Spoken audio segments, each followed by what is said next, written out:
episódio 6 do livro de Mateus.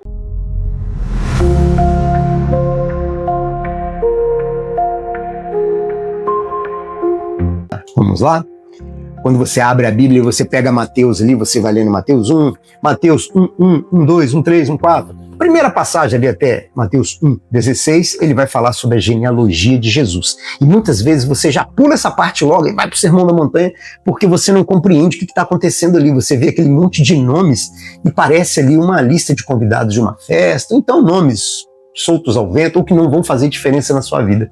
Mas é interessante você conhecer, você saber por que Mateus colocou aquilo ali, porque você vai conseguir compreender que ele está, na verdade, traçando a linha de Deus. Ele está traçando o caminho que Deus fez. Quando você vai procurar um emprego, por exemplo, não te pede o seu currículo. Quando você está namorando, vai casar, a pessoa não quer saber a história da sua vida? Pois é, isso aí é importantíssimo para que compreenda quem é você, para que entenda de forma global. E é isso que Mateus faz. Ele mostra a genealogia de Jesus para que você possa entender a grandeza, a força. Ele mostra a linhagem de Jesus, de onde ela vem, a linhagem real, a linhagem davídica. Ele mostra essa linhagem para que você possa compreender melhor o impacto que é a chegada de Jesus Cristo. Por isso é muito importante essa parte, embora muitas vezes nós não compreendamos, porque não paramos para debruçar sobre ela, ou ninguém nos disse, não é verdade? E é importante que você saiba para que você possa transmitir às pessoas, às próximas gerações, a quem você puder, para que você possa fazer discípulos, ou para que você possa discipular em si mesmo, fazer de você um discípulo, entendendo melhor o impacto que foi a chegada de Jesus. Então nós vamos lá. Mateus, livro de Mateus, episódio 6. Salomão gerou a Roboão. Roboão gerou a Abias. E Abias gerou a Asa. Mateus 1:7. Esse versículo, ele vem continuando a genealogia de Jesus, apresentada por Mateus, e aqui agora apresenta 3 reis de Judá. Salomão, ele foi rei de Israel, antes da divisão. Salomão era filho de Davi e Batseba, conhecido pela sua sabedoria, por ter construído o templo, mas ele também é lembrado pela sua queda para a idolatria. E aí nós vamos aos reis de Judá.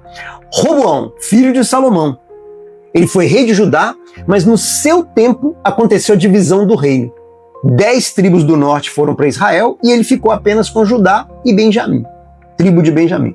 No seu reinado ele acabou sendo marcado por essa divisão do reino de Israel, Israel do norte e Judá no sul. O próximo rei, Abias ou Abião, também rei de Judá, que reinou pouco tempo, reinou durante 3 anos em meio aos conflitos com Jeroboão, rei de Israel.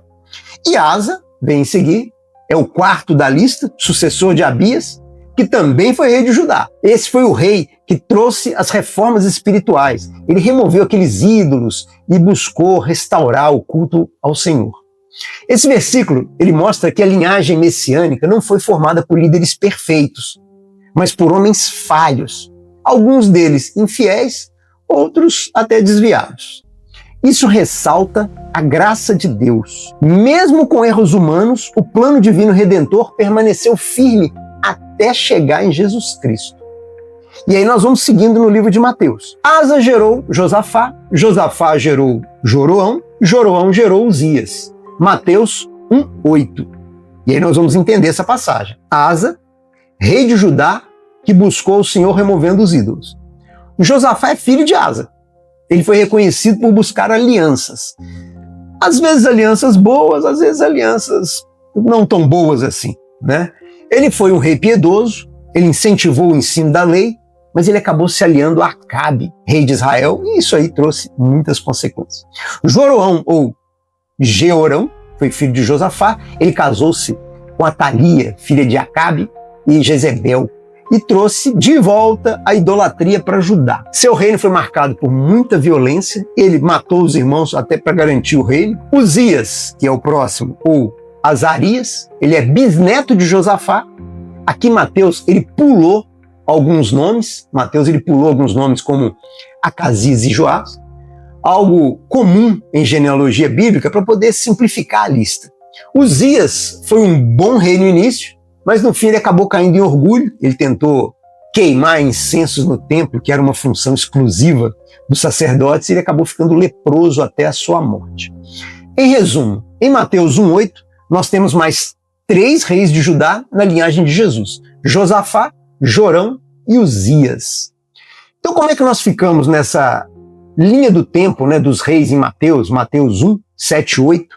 A linha do tempo ficou assim: Salomão, que era rei de Israel, filho de Davi, depois vem Roboão, rei de Judá, que teve o reino dividido, ele acabou ficando só com Judá e Benjamim. Abias ou Abião, rei de Judá, que guerreou contra Jeroboão. Asa, rei de Judá, que promoveu as reformas espirituais. Josafá, o rei de Judá, que incentivou o ensino das leis, mas acabou se aliando com Acabe. Depois vem Joroão, que casou com a filha de Acabe e Jezebel, trouxe idolatria. Seguido por Uzias, que começou bem, mas acabou terminando leproso por orgulho. O importante mesmo é mostrar a linhagem real até chegar em Jesus. E o que nós aprendemos com essa passagem de Mateus em Mateus 1, 7 e 8? Nós aprendemos que a genealogia apresentada por Mateus, ela nos mostra uma sucessão de reis que, apesar das suas falhas e das suas virtudes, eles fizeram parte do plano divino. Alguns foram os fiéis, outros se desviaram, mas todos eles foram usados para manter viva a promessa messiânica. Isso nos ensina que a história da salvação, ela não depende da perfeição humana, mas ela depende da fidelidade de Deus. Em Cristo, essa linhagem, meio para lá, meio para cá, ela alcança um propósito pleno.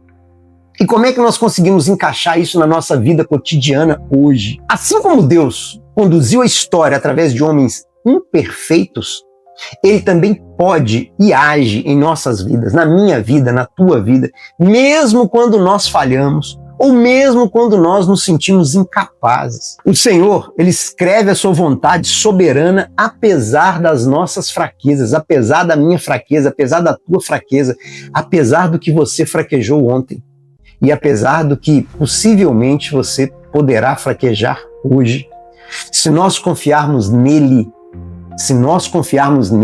os nossos erros, eles não anulam os planos de Deus na nossa vida. Em Jesus, nós encontramos a graça que transforma o nosso passado em testemunho e o nosso futuro em esperança. É o que Mateus nos traz com essa passagem. Se a nossa conversa hoje fez sentido para você, curta, compartilhe e nos sigam em nossos canais. E lembre-se que você é sempre muito bem-vindo aqui. E enquanto eu estiver respirando, eu estarei aqui falando de Deus. E enquanto você estiver respirando, é porque Ele tem um propósito para você e para a sua vida. Portanto, siga em paz, siga em fé e leia a Bíblia.